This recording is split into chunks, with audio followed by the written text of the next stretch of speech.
Maya Johnson sat in the busy airport waiting area, looking at her phone one last time before her flight. All around her, people rushed to catch their planes. Some pulled big suitcases, others talked loudly on phones, but Maya stayed calm in the middle of all this noise. Maya was not just any traveler. She was the CEO of Rising Sun Tech, a company worth millions of dollars. At just 38 years old, she had built her company from nothing into one of the fastest-growing tech firms in the country. Today, she was flying to New York for a very important meeting that could make her company even bigger. She checked the time on her expensive watch. The flight would start boarding soon. Maya put her phone in her designer handbag and stood up.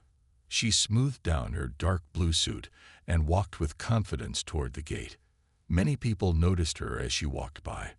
Maya always had this effect on people. She stood tall, walked with purpose, and had a smile that made people want to smile back. When the airline staff called for first-class passengers to board, Maya got in line. She had been flying first class for years now. As the head of a big company, she needed the space to work during flights, and the comfort helped her arrive ready for important meetings. "Ticket, please," said the gate agent, a thin man with glasses who didn't look up as he held out his hand. Maya handed over her ticket and waited. The man looked at the ticket, then looked up at Maya with surprise on his face. He looked back at the ticket, then at Maya again. "There must be some mistake," he said in a voice loud enough for others to hear. "This is the first-class line. Economy boarding is over there." He pointed to another line where many people were waiting. Maya felt her heart beat faster, but she kept her face calm. She had been in situations like this before. "There's no mistake," she said in a clear, strong voice. "That's my first-class ticket. I'm also a platinum member of your airline's loyalty program." Maya showed him her membership card, which was at the highest level because she flew so often. The gate agent frowned and shook his head. "Let me check something," he said. He typed on his computer, taking much longer than he had with the white man in front of Maya. Other passengers started to look at what was happening. Some were getting annoyed because the line was not moving. Maya felt her cheeks getting warm. She was not embarrassed. She was angry. But years of being one of the few black women in rooms full of white men had taught her to control her feelings. "Is there a problem?" Maya asked, still keeping her voice calm. "I need to call my supervisor," the agent said, picking up a phone without looking at her. Maya stood there, very aware that everyone was watching her now. Some people behind her started to whisper. An older white woman moved to another line, giving Maya a look that said she thought Maya was trying to cheat her way into first class. A few minutes later, a supervisor came over. He was a tall man with a name tag that said Robert and customer service manager. "What seems to be the issue?" he asked the gate agent, not Maya. "This woman has what appears to be a first-class ticket," the gate agent said, as if it was impossible. "I'm checking to see if there's been some kind of upgrade error in our system." Maya took a deep breath. The flight was important. The meeting in New York was important. She couldn't miss either one because of this nonsense. But as she stood there, something inside her changed. A new idea began to form in her mind. She didn't know it yet, but this moment would change everything. Not just for her, but for the entire airline. Robert, the manager, took Maya's ticket and loyalty card. He looked them over with a deep frown on his face. "This does appear to be a valid first-class ticket," he said slowly, as if the words hurt to say. "But there must be some kind of system error. We don't usually see. I mean, these tickets are quite expensive." Maya understood what he was not saying. He didn't expect a black woman to be able to afford first class. He didn't think she belonged there.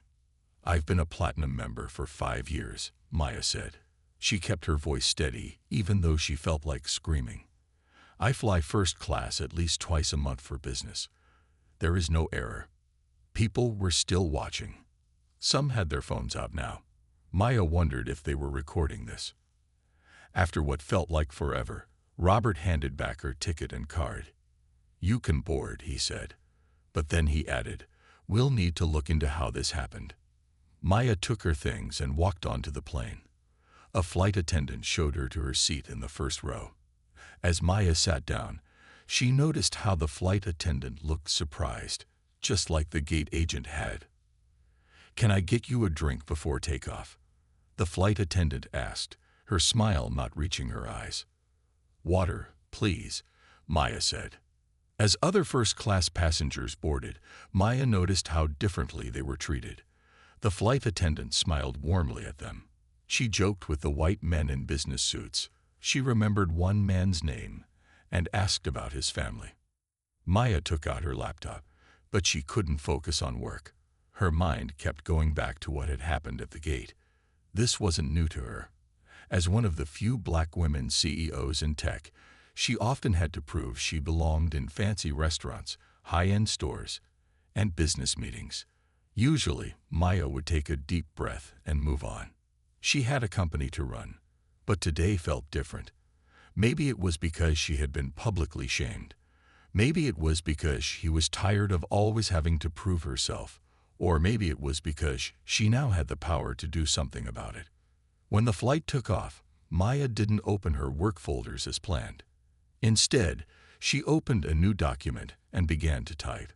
By the time the drink cart came around again, she had a list of ideas. By the time they served the first-class meal, she had a plan. Maya took out her phone and sent a text to her assistant. "Cancel my dinner tonight. Set up a call with our legal team for 8 p.m. Then she sent another text to her company's chief financial officer. "How much cash do we have available for a new investment? Need to know ASAP." A reply came quickly. "About $300 million not currently allocated. What are you thinking?" Maya smiled for the first time since arriving at the airport. $300 million should be enough to start. She typed back. The man across the aisle noticed her smile. He had seen what happened at the gate. "Everything okay now?" he asked in a friendly way. "Not yet," Maya said, "but it will be." For the rest of the flight, Maya researched National Airways, the company that owned the airline she was flying on. She learned that they were having money problems. Their stock price had fallen 15% in the last year. They had laid off staff. They were looking for new investors. Maya smiled again as she read this. She had found their weakness. By the time the plane landed in New York, Maya's anger had turned into something else. Determination. She wasn't just going to complain about how she had been treated. She wasn't just going to ask for an apology. Maya Johnson was going to change this airline forever, and by doing so, she would send a message to every company that thought it was okay to treat people differently because of how they looked. As she walked off the plane, Maya already knew exactly what she was going to do. Maya's hotel room in New York had a big window with a view of the city lights, but she didn't have time to enjoy it. As soon as she checked in, she set up her laptop on the desk and joined her 8 p.m. call with the legal team. "I want to know everything about National Airways," Maya told the 5 lawyers on her screen. "Who owns them? How much they're worth? If they've had problems like this before. What exactly happened?" asked Tanya, the head lawyer. Maya told them the whole story. How the gate agent had questioned her first-class ticket, how the manager had suggested there was an error, and how differently she had been treated on the plane. "This isn't just about me," Maya said. "How many other people have they treated this way? People who don't have the power to do anything about it. What are you thinking of doing?" Tanya asked. "A lawsuit." Maya shook her head. "I'm thinking bigger. Much bigger." She explained her plan, and the lawyer's eyes widened. "That's ambitious," Tanya said when Maya finished. "But it could work. We'll get you everything you need to know by morning." After the call ended, Maya ordered room service and opened another laptop. While she ate, she read everything she could find about National Airways. The company had been around for 50 years. They had 87 planes and flew to 60 cities, and they had money problems. Maya's phone rang. It was Kevin, her chief financial officer. "I've been making calls," he said. "National Airways stock is cheap right now. With $300 million, we could buy about 25% of the company. That would make us the biggest owner. Good, Maya said. But I want to be careful. We don't want them to know what we're doing until we're ready. I understand, Kevin said. I'll set up some shell companies to buy the stock slowly. It will take a few weeks. Perfect, Maya said. Keep me updated. The next morning, Maya put on her best suit, a dark red one that always made her feel powerful. She had her important meeting today, but her mind was split between her company's business and her new secret project. The meeting was with Goldtech, a big company that wanted to use Maya's technology. 5 white men in suits sat across from her at a long table. Maya was used to being the only woman, the only black person in these rooms. But today it didn't bother her as much. She had a new kind of fire inside her. Ms. Johnson, we're impressed with your technology, said the oldest man. But we have concerns about the price. In the past, Maya might have felt pressure to lower her price to get the deal. Many people expected her, as a black woman, to take less than she deserved. But not today. Our price reflects the quality of our product, Maya said firmly. It's the best on the market, and we both know it. The men looked surprised at her confidence. They whispered to each other. Finally, the oldest man nodded. You're right. We'll meet your price. As they signed the papers, Maya felt even stronger. This deal would bring millions to her company, and soon, she would use that money to change things at National Airways. After the meeting, Maya got a text from Tanya. You need to see this. National Airways has had 24 complaints about racial discrimination in the last 2 years. No action taken. Maya's jaw tightened. Her plan wasn't just about business anymore. It was about justice. That night, as Maya flew home, on a different airline, she looked out the window at the clouds below. Soon, she would be more than just a passenger. Soon, she would have the power to make sure no one was ever treated the way she had been. And National Airways had no idea what was coming. 3 weeks passed. Maya sat in her office on the top floor of a tall building downtown. From her window, she could see the whole city. On her desk were 3 computer screens. 2 showed work for her tech company. The third showed the stock price of National Airways. Kevin walked in with a big smile. It's done, he said. We now own 27% of National Airways. We're the biggest shareholder. Maya leaned back in her chair. And they still don't know it's us. No. We bought the shares through different companies, like we planned. They have no idea who really owns all that stock. Maya nodded. Good. Now we move to step 2. She picked up her phone and dialed a number she had called many times over the past few weeks. Ms. Peterson, this is Maya Johnson again. I'm ready to meet with your boss now. Ms. Peterson was the secretary to William Carter, the CEO of National Airways. Maya had been trying to get a meeting with him since the day after her flight, but Mr. Carter had been too busy to see her. I'm sorry, Ms. Johnson, but Mr. Carter's schedule is still very full, Ms. Peterson said. Tell him I represent the owner of 27% of his company, Maya said. Tell him if he doesn't meet with me tomorrow, I'll call for a special meeting of all shareholders, and the first thing we'll discuss is whether he should keep his job. There was a long silence on the phone. 1 moment, please, Ms. Peterson finally said. Maya smiled at Kevin while she waited. This was the moment they had worked toward. Ms. Johnson. Ms. Peterson's voice came back. Mr. Carter can see you tomorrow at 10 a.m. Perfect, Maya said. I'll be there. The next morning, Maya dressed with care. She chose a white suit that stood out against her dark skin. She wanted to be noticed. She wanted to be remembered. Kevin and Tanya went with her to National Airways headquarters. The building was old and not as nice as Maya's company offices. They were taken to a big meeting room where William Carter waited with 4 other men. Carter was tall with gray hair. He stood when Maya entered but didn't smile or offer his hand. Ms. Johnson, he said, you wanted to meet. Here we are. Thank you for making time, Maya said, sitting down across from him. I wanted to introduce myself properly, as the person who now owns more of your company than anyone else. The men looked at each other. One whispered something to Carter, who frowned. If that's true, Carter said, it's quite a surprise. May I ask why a tech company would be interested in an airline? Maya took a folder from her bag and slid it across the table.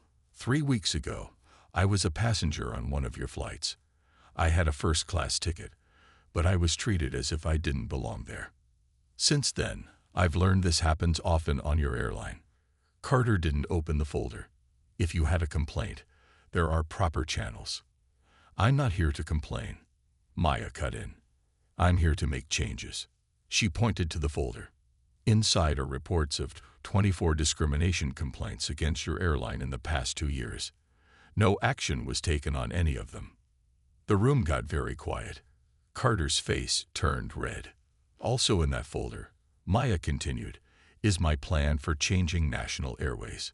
New training for all staff. New policies for handling complaints. And new leadership. New leadership, one of the other men asked. Yes, Maya said, starting with Mr. Carter. Carter stood up angrily. This is ridiculous. You can't just walk in here and... I own 27% of this company, Maya said, staying calm. With the support of just a few more shareholders, I can make any changes I want. And believe me, there are many shareholders who aren't happy with how things have been run here. Carter looked at the other men, but they all looked down at the table. They knew Maya was right. The company was in trouble, and many shareholders were unhappy. So, Maya said, shall we talk about the future of National Airways? William Carter sat back down slowly. His face was still red, but now he looked worried instead of angry. What exactly do you want? He asked Maya. First, I want you to read those reports, Maya said, pointing to the folder. I want you to understand what has been happening in your company. Carter opened the folder and began to read. The other men leaned forward to see. As they read, their faces changed. Some looked surprised. Others looked ashamed. I had no idea, one of the men said. That's part of the problem, Maya replied. You didn't know because you didn't want to know. These complaints were buried. No one took them seriously. Carter closed the folder.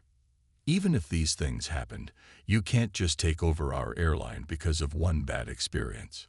I'm not taking over because of my experience, Maya said. I'm taking over because your airline needs to change, and you haven't shown any interest in changing it. Also, your stock price has dropped 30% in 2 years. Your company is losing money. One of the men, who had not spoken yet, cleared his throat.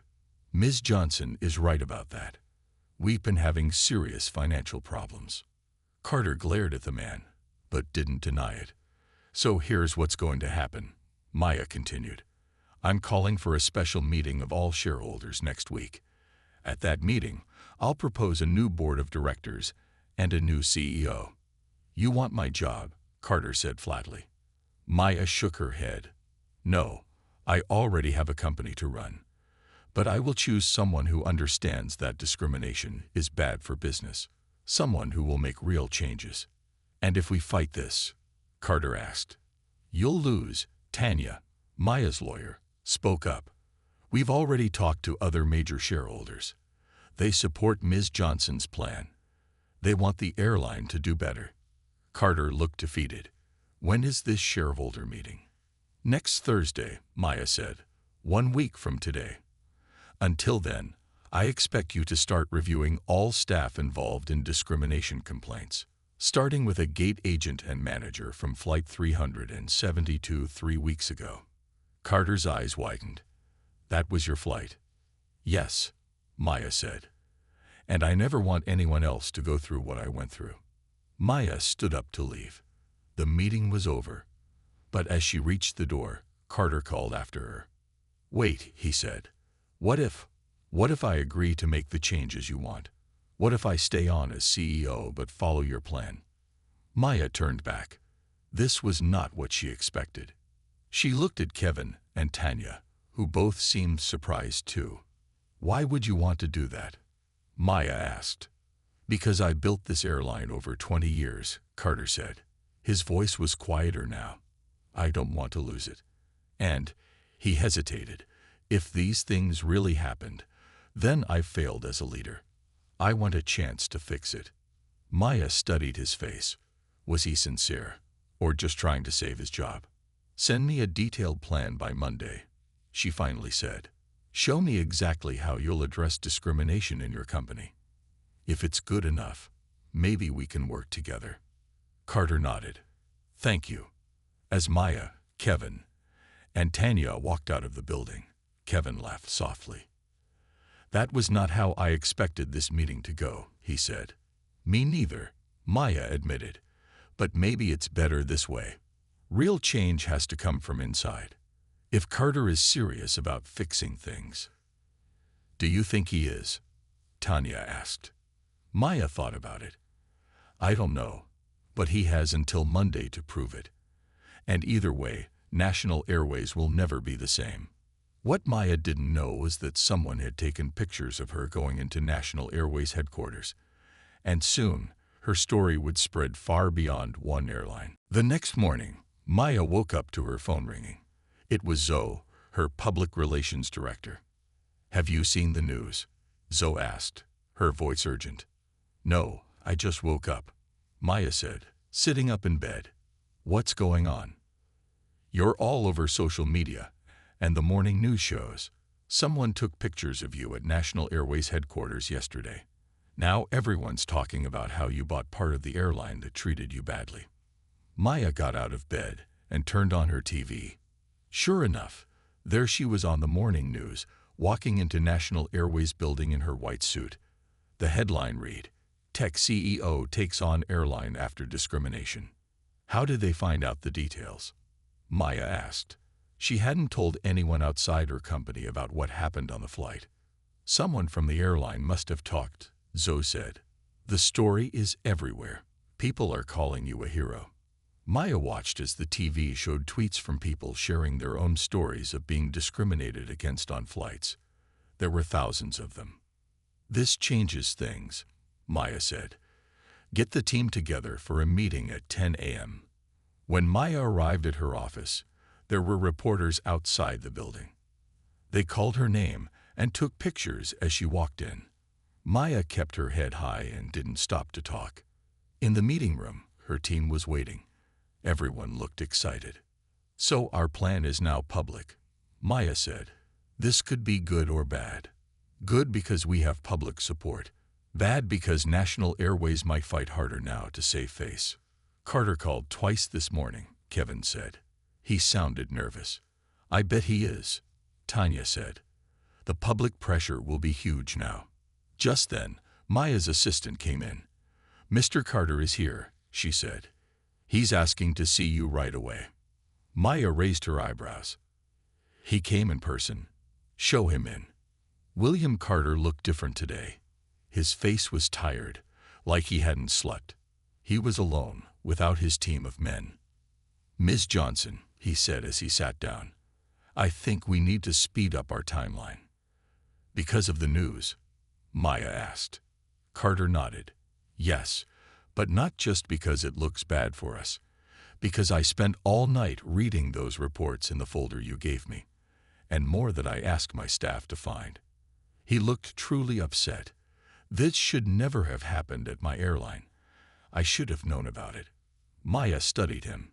He seemed sincere, but she had learned to be careful about trusting people. "So what do you want to do?" she asked.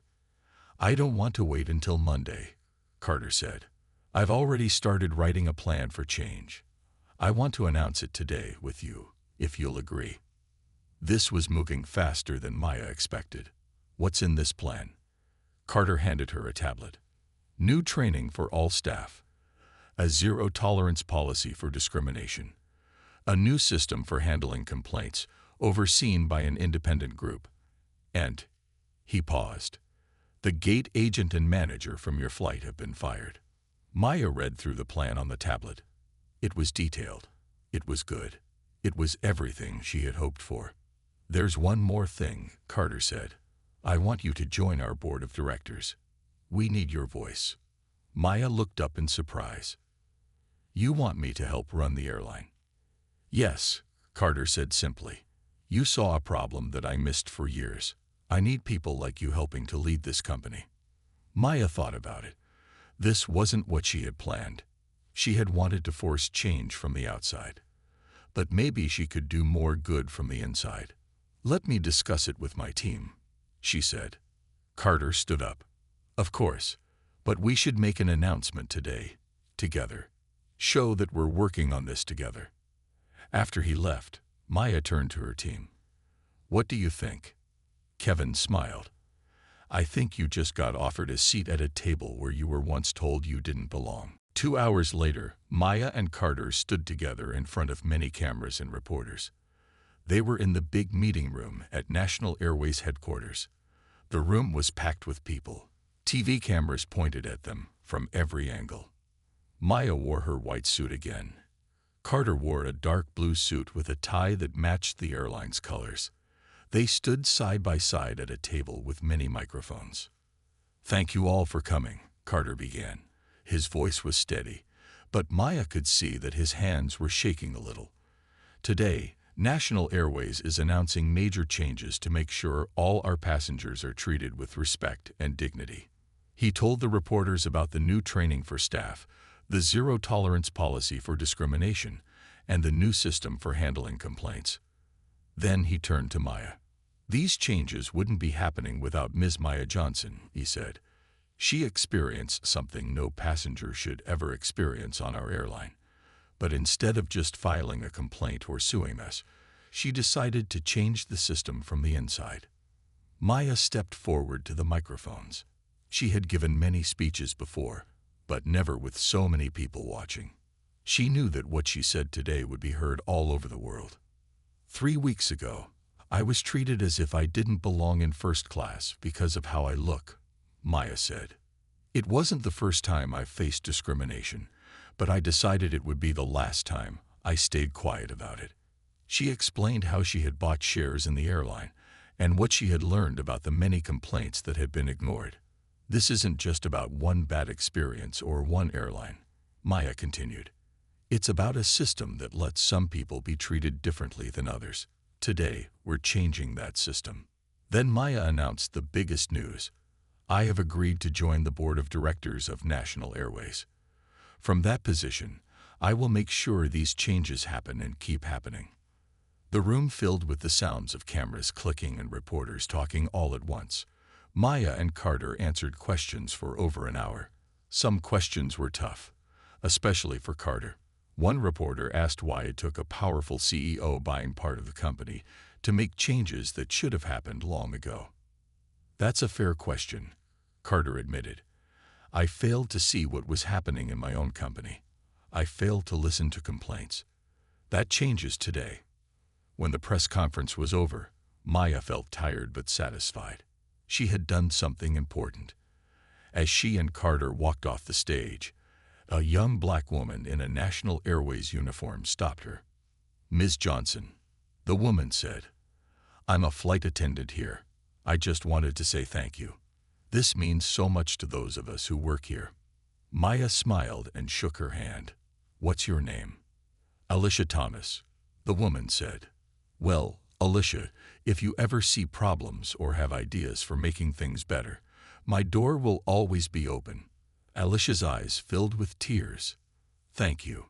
Nobody in leadership has ever said that to us before." As Maya left the building, she checked her phone. She had hundreds of messages and emails. People from all over were reaching out to tell her their stories and thank her for taking a stand. One message caught her eye. It was from her mother. "Saw you on TV. So proud of you. You're changing the world, just like you always said you would." Maya smiled as she got into her car. This wasn't how she had planned to change the world. But sometimes the best opportunities come from the worst experiences. What she didn't know was that her story was just beginning to have an effect. In offices across the country, other companies were watching. and they were worried about who might be the next Maya Johnson. 3 months passed. Maya sat in a different office now. This one was at National Airways headquarters, where she spent one day each week as a board member. The rest of the time, she still ran her tech company. The office door opened, and Alicia Thomas walked in. Alicia was no longer just a flight attendant. Maya had made her the head of the new passenger experience team.